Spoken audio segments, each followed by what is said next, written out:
So I'm starting on the other client's AO28 preamplifier. Now the first thing I have to do is take this transformer completely off. All four mounting brackets have broken, and I'm hoping I can remount it with these little angle brackets that I'm going to use. So I need to completely take this off. I think it's, if I remember right, it's only held on by maybe one or two wires are left connected. Everything else broke off.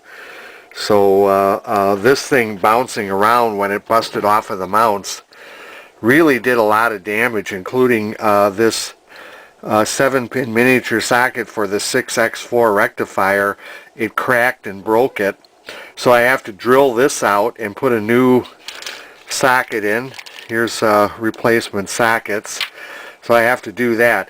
So the first thing I'll do, let me see if I can tip it over without causing too much damage. And I got to get all of this junk work out of it. Look at how he did this. He tacked this to the old leads of the electrolytic capacitor. He just tacked this on. Well, it's stuck on pretty good, but generally a tack on like that will break. But I got to get all this other garbage work out of here and begin work on it. So this is where I'm at. I guess the next clip is when I get some of this work done. I'll show what I've done.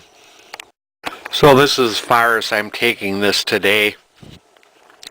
I had surgery done on December 5th, and frankly I get very tired and my mind gets kind of foggy standing and working in here for a period of time. So I'm going to knock off for this day. I'll probably post this video at this point as a part 2, but the next video will be when I get this thing all back together.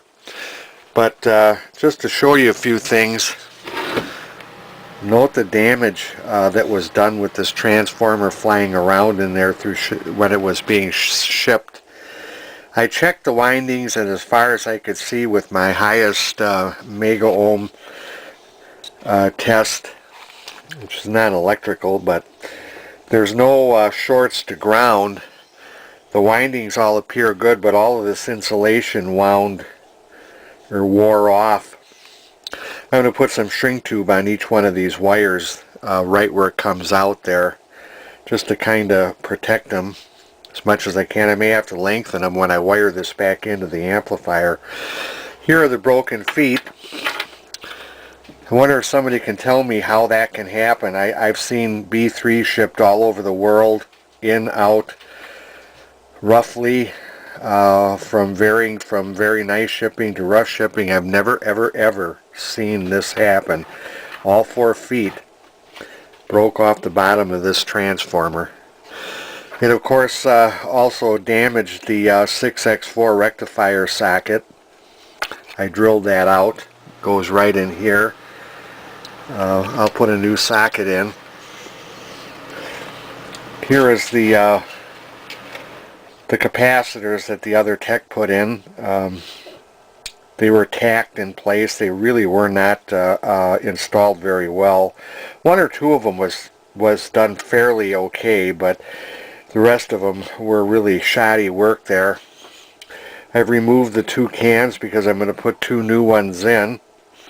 One goes right here, and the other one is right there. So I guess in the next video segment that I'll make on this, all of this will be done. I'll probably end that video segment. That'll be a part 3 on this one, with me testing it on the bench.